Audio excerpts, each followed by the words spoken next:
I'm enjoying the fruits of my hard work. Nobody works harder than me inside the octagon, outside the octagon. I am a workhorse.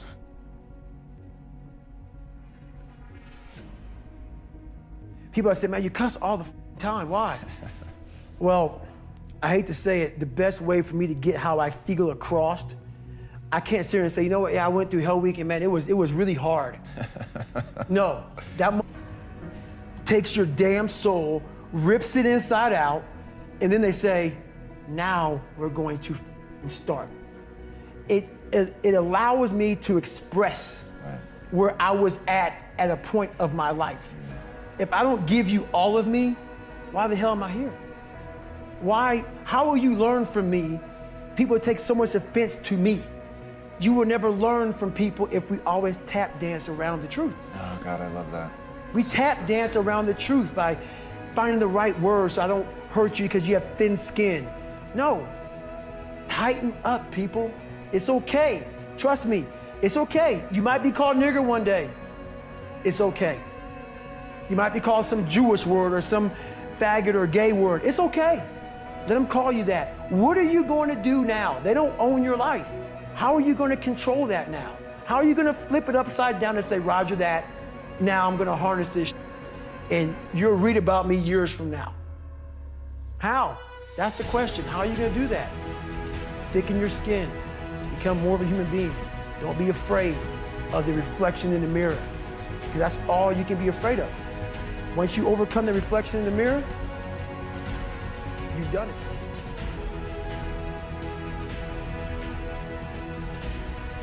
The best defense to speech that you don't like about yourself as a public figure is to develop a thick skin. It's really the only effective defense, because you can't stop it. You know, you are going to be misunderstood. If you're doing anything interesting in the world, you're going to have critics. The only way, if you absolutely can't tolerate critics, then don't do anything new or interesting. And then you can insulate yourself. Then think how wonderful your life will be. Is that the Bezos principle? Yeah.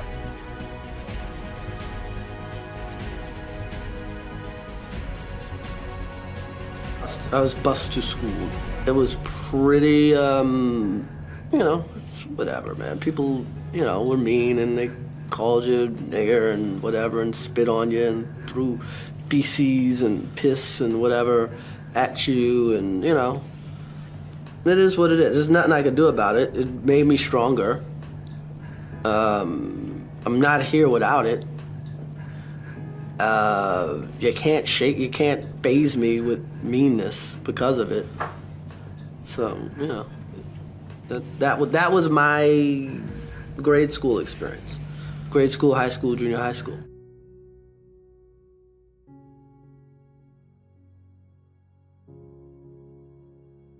Who is an entrepreneur where everything is a smooth ride and you go through these things, and I'll tell you, and you get criticized and you have to have a thick skin? Yeah. And You've been there? I've been there.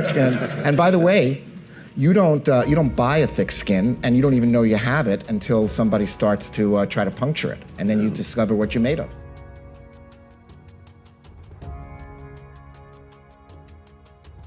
One of the greatest, probably the greatest rock climber of his generation. As you know, I've been a climber most of my life. Is actually right now on the side of El Capitan doing what will probably be the hardest rock climb certainly ever done in our lifetimes. Trying to free climb a thing called the Dawn Wall on the Mescalito side of El Cap. Young man named Tommy Caldwell, he's in a category of one. And I was out climbing with Tommy one day and I said to him, Tommy, what makes you different? He has a record, he has 6 climbs on El Cap that have never been repeated. Okay, he is 10X in extreme environments, and he's still alive. And I said, Tommy, what is it that you have? You're not necessarily more physically gifted. You're not necessarily stronger, right? You're certainly physically gifted, all those things, but you're not this incredible athlete that just was born this way. And in fact, he had lost a finger in an accident. He cut a finger off. And so he's doing this minus one of his main fingers. An important finger. And he thought about it for a long moment. He said, I can remain focused on and suffer for the big thing longer than anyone else. And I think that's what these people, the curiosity keeps them going, but once they get their hands on what they see as the thing, they don't let go. And they can stay with it and suffer for it.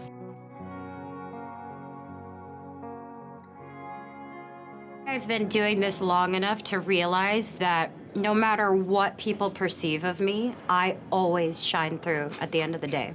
So I've had a lot of people try to tear me down, but I'm here. And I've always been myself, and I've always wanted that, and I've been graceful, and I've tried to handle myself with as much class, and it's only because I know how hard I work, and I'm not gonna let any of that get to me. First bit of advice came from Tyler Perry, the famous director, kind of movie producer, that sort of thing, right?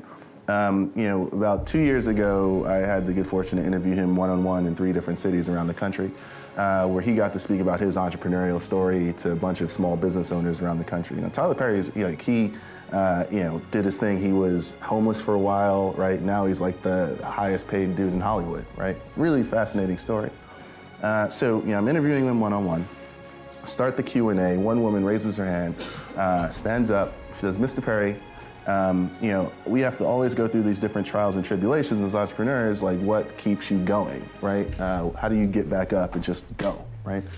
He said the most profound thing that I had ever heard. He said, the minute he realized that the trials that you go through, right, and the blessings you receive are the exact same thing, like that freed him as an entrepreneur, right? Like, just think about that for a second. Like, I kind of stopped the interview because I had to soak that up for a little bit, right? Like, every single kind of trial, tribulation, all that stuff that you go through, it's just a lesson, right?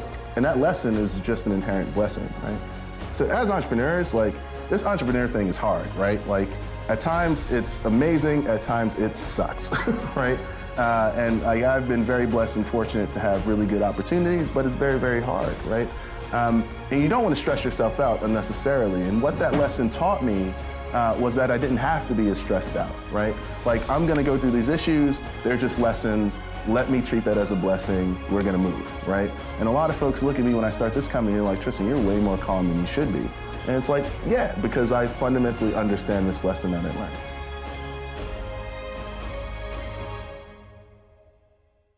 Success has nothing to do with potential. It's all about the perseverance of somebody. That will override any endeavor. If you throw shit against the wall, eventually something will stick. You guys that have this potential, don't have this potential, you know, that dies. What continues to last forever is a perseverance to always show up. That's what champions do. Every single champion is the same as every ordinary person. The only differential is that they show up to the event every single day. They see failure as a learning curve. They welcome failure. You learn more from failure than you ever will from success. So showing up and getting knocked on your ass, finding intestinal fortitude, stand back up and re-face that endeavor is going to be the overriding factor that makes a difference. How do you know when you're doing those things? The small things in life add up to those big monumental things. When I say the small things, it's a character building block, that your name means something. You hold value to your name. If you drop trash on the ground, you pick it up because that's your responsibility. You hold value to yourself. When you shake someone's hand, you look them in the eye, you give them a firm handshake because you're here for a purpose. Everything you do to the best of your ability. It doesn't matter what you're doing, it's the fact that you're doing it, so therefore it means something to you. That's gonna build a legacy, because you know, the title out there doesn't mean shit. You win the title, fine. That title will not get you another title. What you're trying to build is a legacy. You know, footprints behind you that are left motivation for someone else to follow. Legacy is built daily through the character, through the willpower, the code of conduct within somebody. And that's the perseverance, showing up every single day. That will always achieve your goal. It doesn't matter what you're born with, it doesn't matter your potential, how much, you know, the silver spoon of money you have, all of that can be attained if you show up and you're willing to risk failure for success.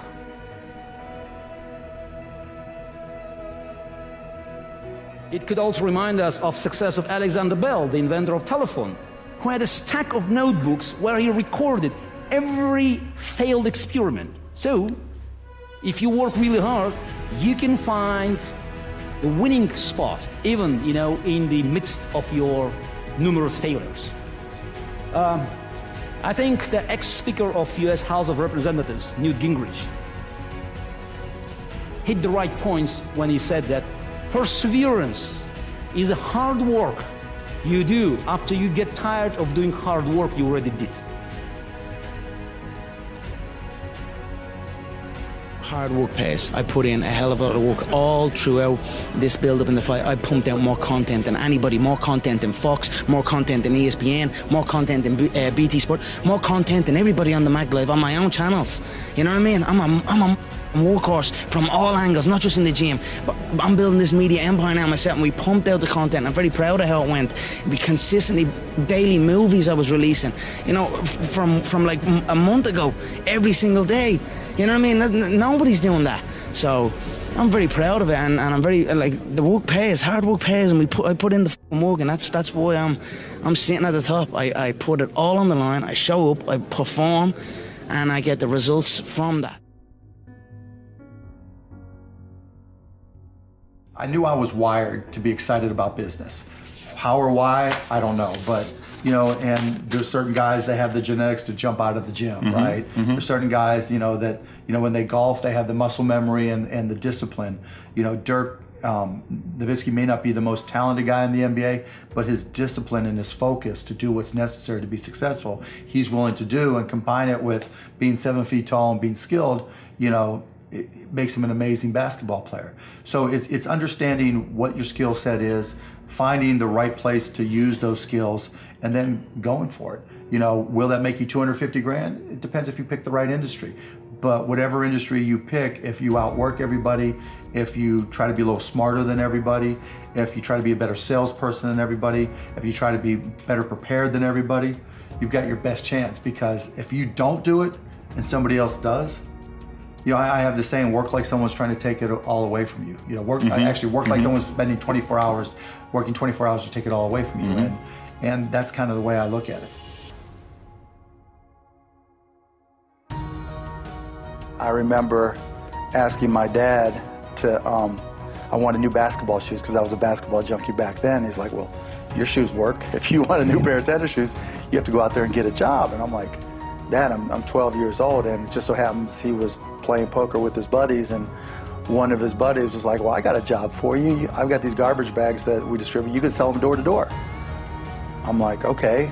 And it was when I was selling them and realizing that I liked to sell and that I could sell, and that I recognized that selling was about providing a service and creating value for people, that I knew that I would literally, back then, I knew that I could always succeed. I mean, I remember I was 16, I think, when I started a stamp company and started going to stamp shows and trade shows and just working a little bit harder than other people and trading up from one stamp to the next. I remember one time I started with a quarter and bought a stamp and left with $50, thinking, hey, if I could do this, I could do anything. And it's not that everything worked. I failed a lot, but I never ever felt like I wouldn't be able to work hard enough to succeed.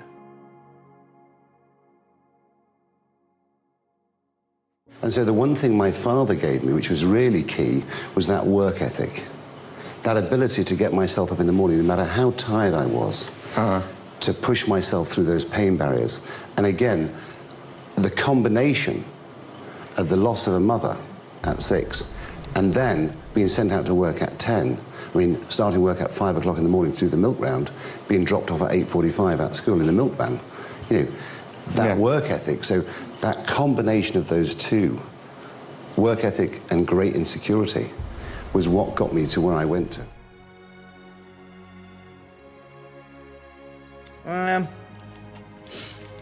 I don't know, I'm just curious about it. I'm curious about it. It's never, I mean, it's in my head 24/7. There's nothing else I can think. I don't think about nothing else. And that's it. I'm just curious, curiously fascinated with it, and I can't stop thinking about it. Everything I do in my life is related to this. I don't do nothing else if it's not got to do with fighting. You know what I mean? And that is why. You know what I mean? To be true. Is that nearly... all you've got to do is show up. Is that not unhealthy? I don't know. Do I look unhealthy? Take a look at this physique. I'm in phenomenal shape, in body and mind. To me, what's unhealthy is living an unhealthy life. To me, what's unhealthy is getting up and going through the same day, every day of your life, 9 to 5, in an office or in a... You know, that's unhealthy. That beats your mind. I don't work. I love what I do. And that's why I'm doing what I love. You know what I mean? That's why it's become a career for me, because I love it. I love what I do. So I don't think it's unhealthy. I feel good in my mind. I mean, it's my life. There was no other choice. In those days, there was no idea of this makes money. There's no idea of like, this is my future. It was like a week at a time. We have 5 shows. We're going to get to Sunday. Whew. And even those days were like fraught with turbulence. And so I never really saw a future. None of us did. And some of us, you know, didn't make it. Some of them are dead. And some of them are just kind of trying to recreate their past. And so I realized that I have to be very hardworking because I don't have kind of the ease of talent. And I come from that. And I think in a way, a lot of ways it served me very well, in that I am as kind of hardworking as I've ever been, completely without confidence. I have none. I don't want any, because I think you turn your back on the thing, and that's when you get gored, is when you think, I got this. I never think I got this. I think, oh man, don't screw this up. And I go at everything, like including you and I sitting here right now. I'm trying to be fully engaged. And that intensity, I think, has served me quite well, but it comes from punk rock, absolutely. And the last boss I ever had was my boss at Haagen-Dazs, my ice cream job. And to this day, he still comes to my shows. And whenever I see Steve, who got me my first apartment, I was living in my car, he believed in me. Whenever I see him, I get all weepy. I always tell him, it's good to see you, sir. Henry, you can call me Steve. I can't do that, sir. Because he trusted me with his money. And I said, let me run your store. I know how to do this. I can do this. He's like, well, if you screw up, you're out of here. I said, I won't screw up. And I ran his store. And so, but it was anger that said, I'll be here all damn week. I'll get this whole thing right. I fired his staff and rehired a bunch of people who can really work. And it was out of anger. Like, I'll be back in 4 hours to run this $3.75 an hour job into the ground. And then I joined Black Flag, and I thought I was a hardworking person. Then you meet the guys in Black Flag who are so driven. You see Greg Ginn work 23-hour days. Like, Greg, you're still on the phone. I know. Greg, when did you eat? I don't know.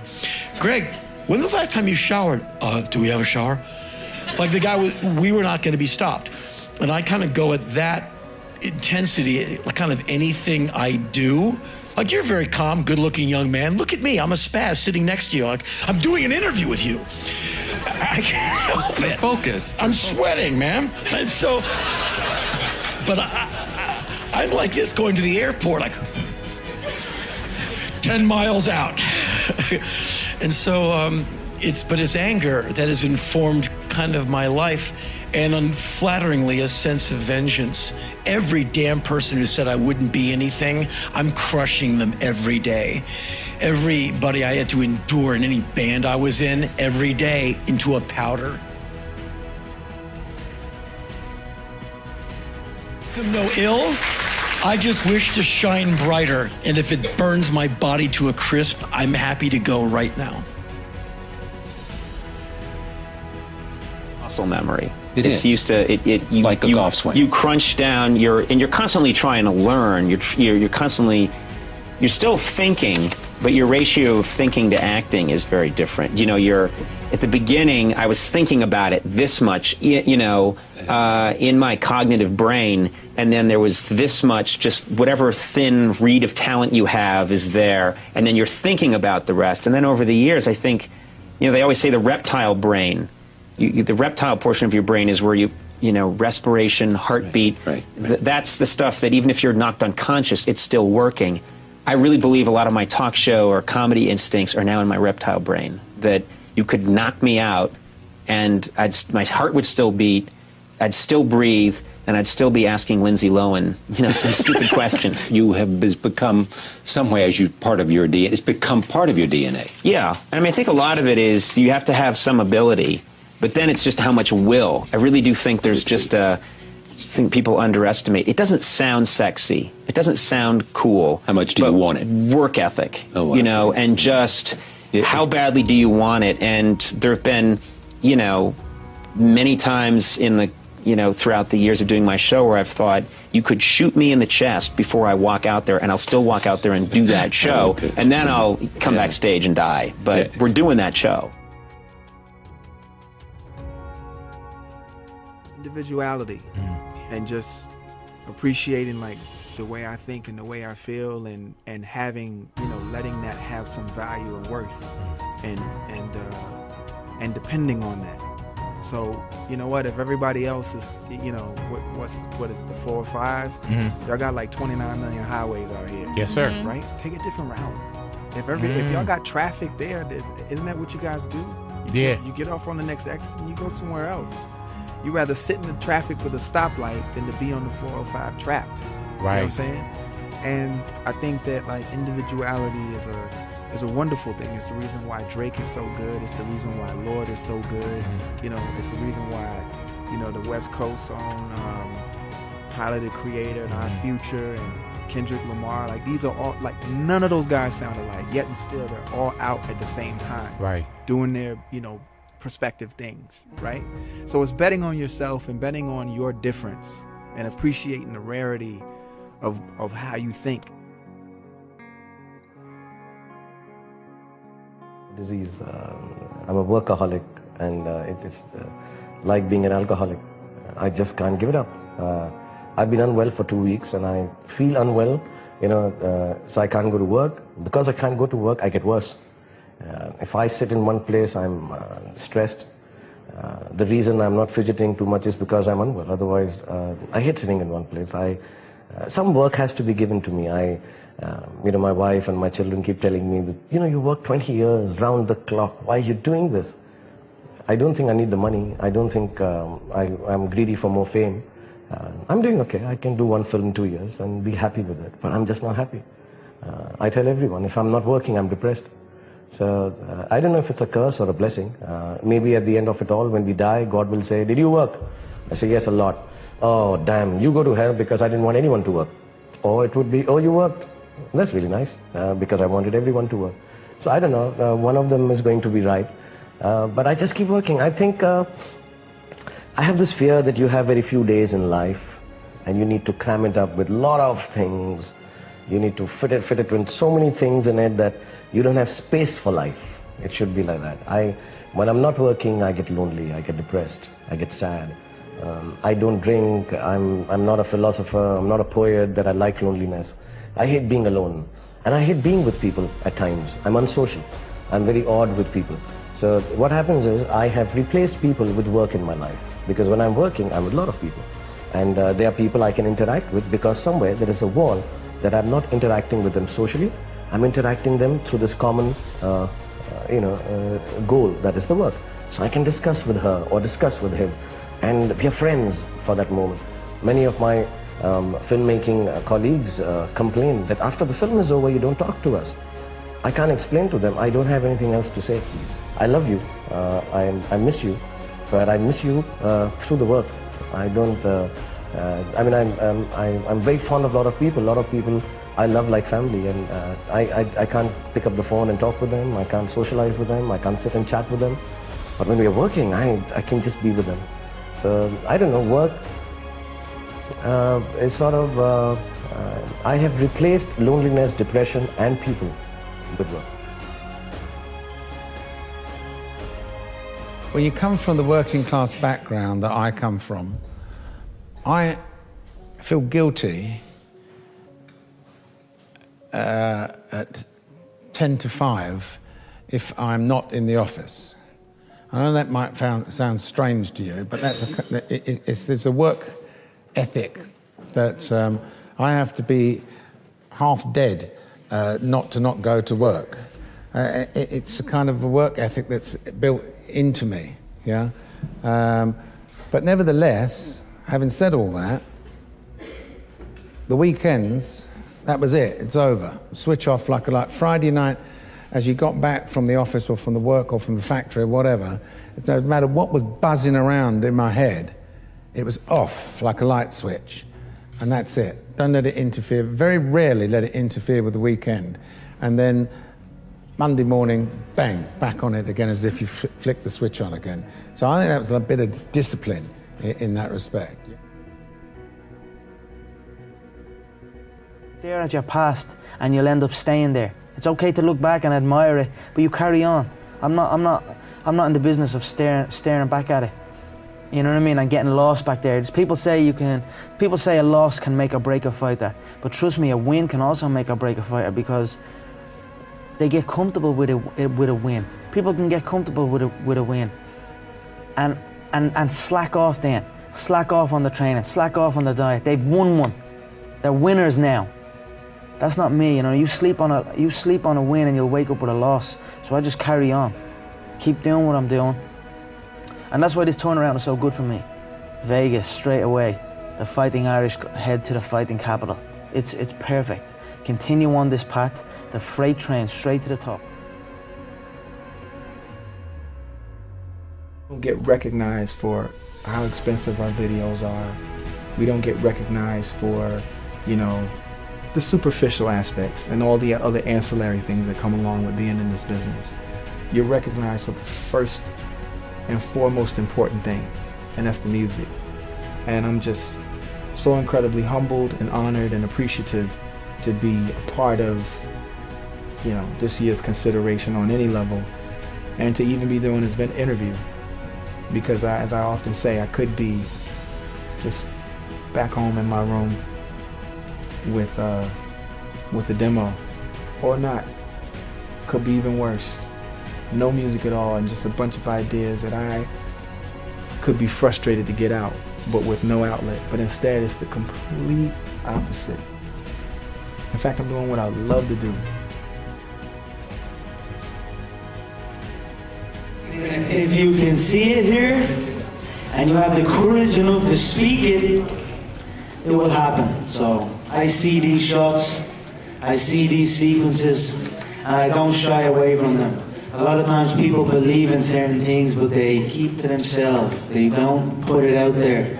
If you truly believe in it, if you become vocal with it, you are creating that law of attraction, and it will become reality. I knew he would overextend, and I knew I'd catch him. So Mystic Mac strikes again. You know, there are so many kids out there that feel the way that I did when I was a kid, just awkward and not excelling at one thing in particular and not cool. And skateboarding was my way out of that. And I hope that if not with skateboarding, they find it in something else they do. But I hope that they're not afraid to try something different, because you can't listen to the haters. That's my best advice to anyone. If I had listened to the haters, I would have quit a long time ago. I would have quit when I was 11 years old. Like, I used to get bashed by professional skaters because my style was dorky, or it was all circus. It was, you know. But you can't. You've got to believe in yourself. I'm enjoying the fruits of my hard work. Nobody works harder than me inside the octagon, outside the octagon. I am a workhorse. You know, yeah, I love the challenge of the business aspects of it, but I love that it's still fun. I mean, the stuff that I choose to do is only stuff that I really am passionate about, and stuff that I will enjoy seeing through. To be honest, the high that I go for, that is always striving me, is when I land something new, when I'm trying to learn a new trick and I make it for the first time. Even if it's something someone else has already done, for me, like, that push and that adrenaline and the confidence of thinking I can do this, and then finally doing it, you know, seeing it through, and when I land it, that's the buzz, that's the high for me, like, above all else, above winning a contest. It's about, like, that one time, just like, yeah, I did that. Yeah. And I'm older now, and now when I get that feeling, it's I guess, further between when I feel it, and so when I do, it's way more intense. It's like landing your first kickflip. Yeah, that's what it feels like. So I'm going to enjoy the benefits of this life. I'm going to get myself a big mansion in Las Vegas. I'm going to get the soft top cars. I'm going to bring my whole team out. I'm going to spoil them and give them this life. Big steaks that size. We're eating every single night each. We're eating good. We're living good. it's human nature. Some people will sit and take positivity from that. They will look at that and take inspiration and inspire. It will inspire them to go and push for that. Others will shell up and critique it and be negative towards it. But one thing is for sure, those people will stay where they are. The people who take inspiration from it will rise up and also one day experience that life. So this is human nature. Some go one way, some go the other way. But I am enjoying my money, my hard-earned money that I have dedicated my life to.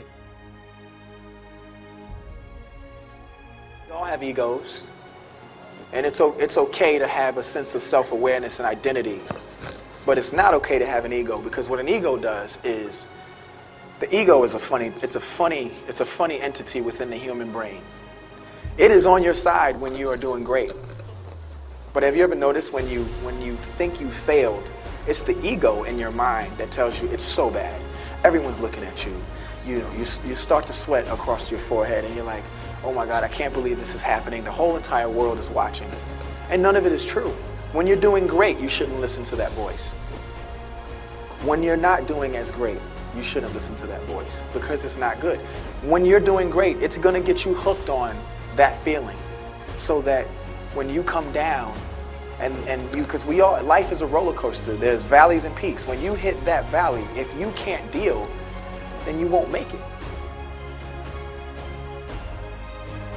Every gym I went to was always, they had that set way. Every gym had that set way of doing things. Don't do it this way, do it that way. So that was just a normal thing that I thought just people just have their own set way and you must do it that way. You must stand this way, you must kick this way, you must punch this way. But with John, when I went to John, and I met my coach John Cabinet at Straight Blast Gym, it wasn't like that. He had a more open mind and he encouraged different movements. And I'd never experienced that before. I'd never heard a coach say that to me before.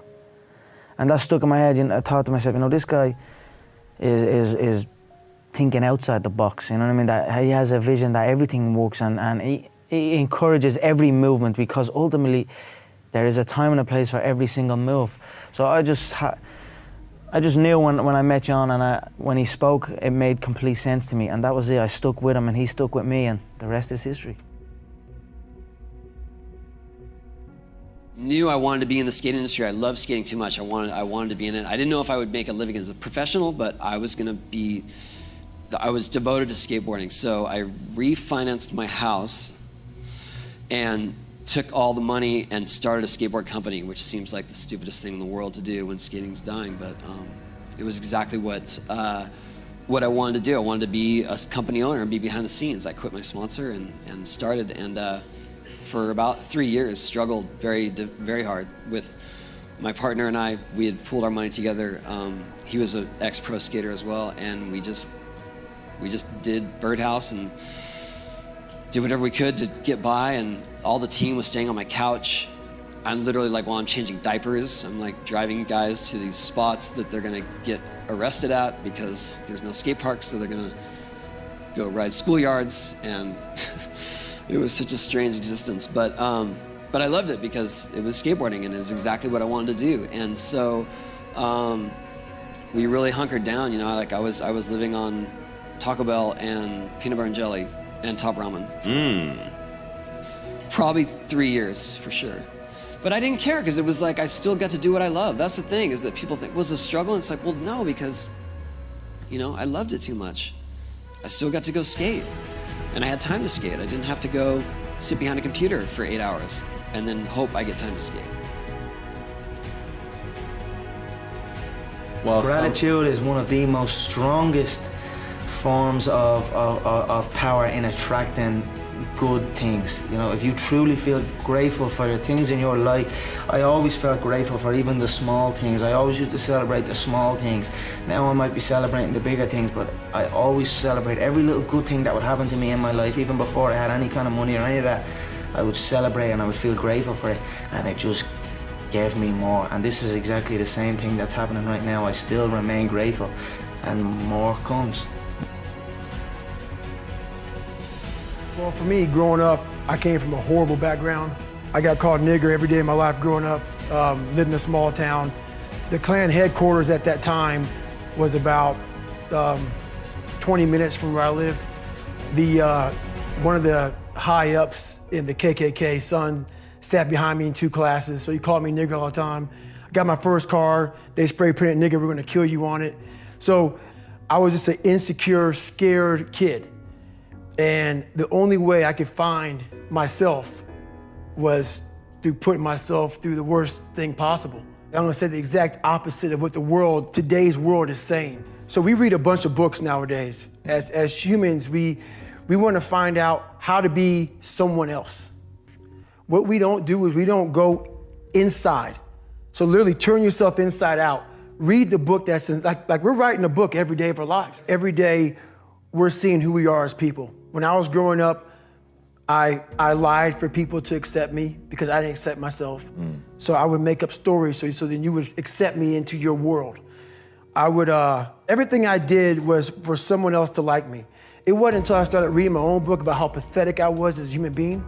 I can blame my dad, I can blame kids at school, I can blame having health issues, ADD, my mom not being around. Great mom, but she was doing her thing. Right.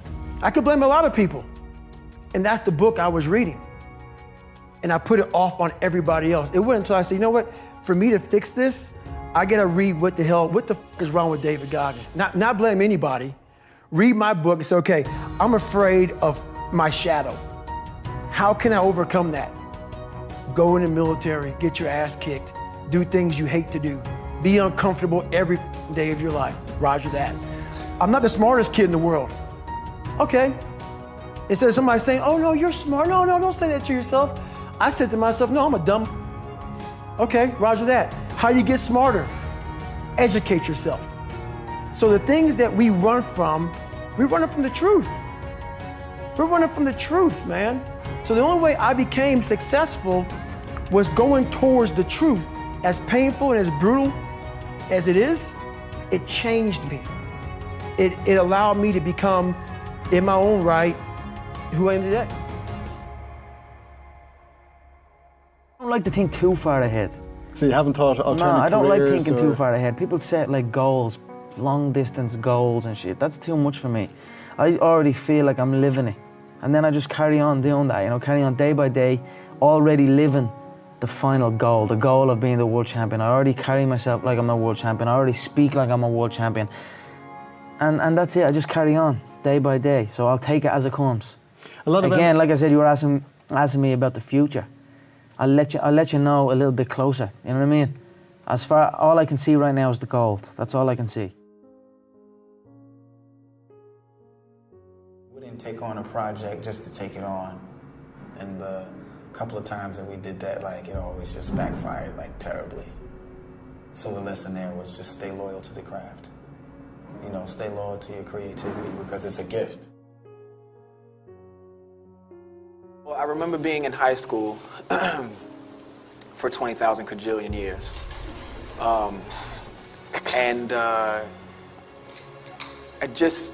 When we were given the opportunity, a lot of my teachers, of course, because they weren't really well versed in the music industry, as it was a foreign business to their area. They're like, well, make sure you get your education, and that they were right about. But they went a little bit beyond that. It went more toward the side of, and besides, that only lasts for this long or that long, and I'm up here talking to you guys right now, so it just goes to show you what curiosity could do for the individual. If you're curious, you keep chasing it. That's why, the mantra for Kidult is feed your curiosity. I need the money. I don't need the money anymore. I made dream money from video games, stuff that things I would never imagine. When people say is this what you dreamt? I didn't dream any of this. None of this was possible or even considered a reality when I was a kid. When I started skating, the best you could hope for was your picture in a magazine, maybe a pro board, maybe, and free gear. That's it. And then once you reach an age of responsibility, and I'm talking about when I was 12. Once you reach an age of responsibility, say 18, your career is over because you can't make money doing it. You can't do it into your adult life. Obviously, I'm hugely thankful to still be able to do this for a living. This is what I love doing more than anything. and I would do it for free. Like any day of the week, you know, at any given time, I'd happily just go skate. It just happens to be the thing that I'm successful at. So I get to do what I love for a living, and that's living the dream. I mean, living the dream, I'm not talking about financial success. I'm talking about loving what you do. You know, if you love art and you do art and maybe you get a little bit of success at it, you're living the dream. This is a free world now. It's different. And there are some restrictions, but there's no restriction in you being exposed to the world to be discovered as an artist. I would say believe in your direction and do it. Spend less time talking about it and more time trying to like perfect it and put it out there. And you know, if there's fire, the kids will sniff it out. They always do. And they'll turn you all the way up if they feel like that's where you belong. That's all. So all you have to do is be true to your craft, and they see that. When they see you going inward and being proud of who you are and what you are, and you know, there's some good intention, they're gonna support you. It's a numbers game though, right? 7 billion people on the planet, less than a third online. You know, it's a pretty significant number, which raises the odds for you to become heard. I mean, even the like most boring person on Twitter has 100 followers, right? 100 people who don't know you from a can of paint. Why? Because everything's about numbers. So there's benefit. You just have to make the numbers work for you. Yeah, because the Irish thing is to get into a trade straight away. I was no different. As soon as I finished school, I was always getting pestered. What are you doing with your life? You're doing this, doing that. They didn't know what it was. They didn't know what MMA was. They didn't know what none of this. They didn't know I could make a career out of it. As far as they were concerned, my man and dad I'm talking about, as far as they were concerned, I was just getting into a cage and fighting with some other guy. They didn't know nothing about it. No one did, really. But I knew, you know what I mean? I knew. But and then I ended up getting a trade just to keep them quiet. Because I used to have a lot of fights with my dad. What trade did you get? I ended up getting a trade as a plumber. Literally up in the back arse of nowhere, up in the Wicklow Mountains. And funny enough, that site was one of the biggest sites in Europe, Kiltiernan. It was right at that skiing place. Huge, and now it's just abandoned. Now it's just deserted. So I used to go up there 6 o'clock, 5 o'clock in the morning. I was on that M50. I used to have to walk to the N4, about half an hour from my house, wait for some Limerick guy that I didn't even know. He'd drive on the M4 and I'd have to flag him down. Nightmare, yeah. 2 hours down on the M50, 2 hours back. Literally 14-hour days, and I was the first year, so I had to go and do everything. I had to go to the shop. I had to go and get this and get that. So I always had trouble with that, and I was like, this isn't for me. This is not for me. How long did you last? I lasted 18 months doing it. But it was tough, you know what I mean? It wasn't a life for me, you know what I mean? And then John said, because I was training with John as well at the time, and then John got in touch and says, I have a show, I'm running a show, I'd like to fight on it. And then that was it. I just packed it in, didn't show up. My dad used to come in and punch the head out of me and like try and drag me out of bed, and I just wouldn't go, you know what I mean? I had uproar for a good few years with him over it. And that was it. I just packed it in, quit, and then focused on training. And I knew what was going to happen. I knew I was going to get here. They didn't. There's a lot of stressful years, you know what I mean? A lot of tough times. But I proved them wrong. I proved myself right. You have to be sort of open, and I'm not sure that, you know, it's cool to be like super open-minded, you know, and then when you are, or when you see people that are, everyone like rolls around like, you know, coining them geniuses, and really all it is just like being open to other things in the world. And I guess that's it. I mean, because I didn't plan these things. I mean, now, you know, in the last few years, when I started to catch on and started to make sense, I'm like, oh, okay, this is how it goes. You sort of set out these goals, and then you have long-term goals, and then you have short-term goals, and somewhere within, you know, you find your hobbies, and then you find the things that you are interested in, which are two separate things, because what your hobbies are, what you naturally and readily go to, and what you're interested in are the things that you don't mind studying a little more and researching a little more than you would anything else. And somewhere at the 50-yard line is what you should be doing with your life. I was lucky enough to stumble across that. I look at every opportunity as something that cements the next block in your sidewalk. And it's just important to, like, you know, don't look over your shoulder every 5 minutes. If anything, just continue to stand on your tippy toes to see how far you can see and what's in the horizon.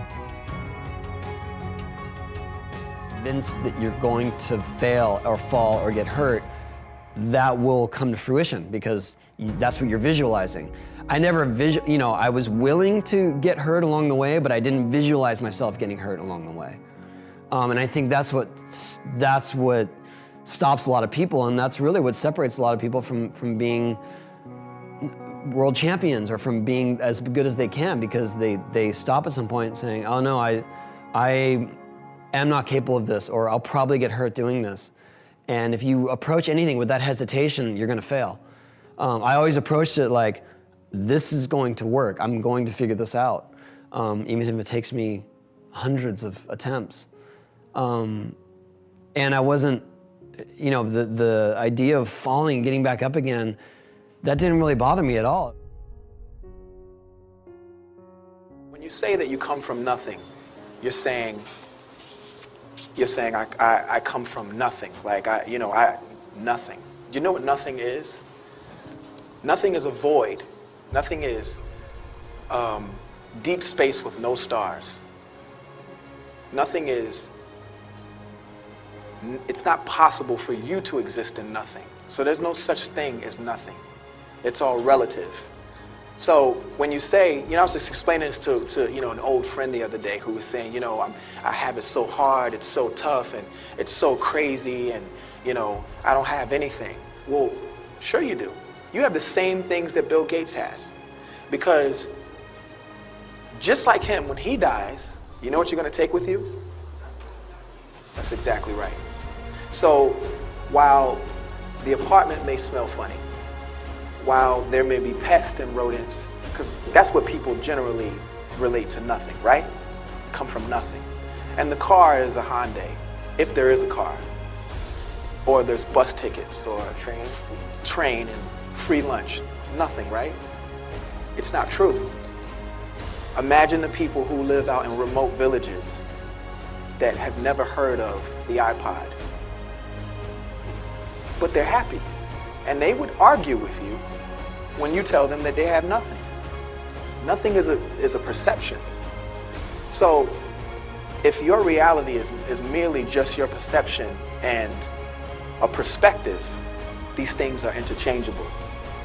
So first, you need to, when you say you come from nothing, you should probably reevaluate that and think about it. Because if you're not cancer stricken and you don't have AIDS and you have your legs and your fingers, I'd say you have a bigger chance as you have a huge advantage over people who are amputees who are really doing good in life, and people who have had AIDS for 10 years who are really succeeding, and people who have cancer that are fighting every day, but still they are working at the things that they love to do in life. I would say you have a little bit more than what you thought was nothing. Because if you're not going to compete, the magazines aren't going to cover you, your sponsors are likely to drop you, and the kids who are buying your products are going to forget about you. And there was no such thing as a video skater back then. That hadn't really come into play yet. There was no YouTube. The skate videos were usually based on the best guys in the competitions. And so I went and talked to Stacy. Who was your boss at the time? Stacy Peralta was my coach, and I actually had my brother come with me as backup, and he approached Stacy and said, "Look, Tony's really having a problem with the competitions. It's kind of wrecking him. It's ruining the fun of skating." And I told him that, and so he said, "Well, I understand. Maybe you might want to take a break, but don't give it up completely, because you may want to come back. You may enjoy it, and I don't know if we're going to be able to sustain your career if you're not competing." And I did take a break. I stopped competing for a while, almost a year, maybe a little less. And when I came back to it, I came back with sort of a fresh perspective that I don't really care how it lays out. I'm going to go and do my best, and I'm going to take chances, that I maybe hadn't taken before. And if that puts me in last place, then so be it.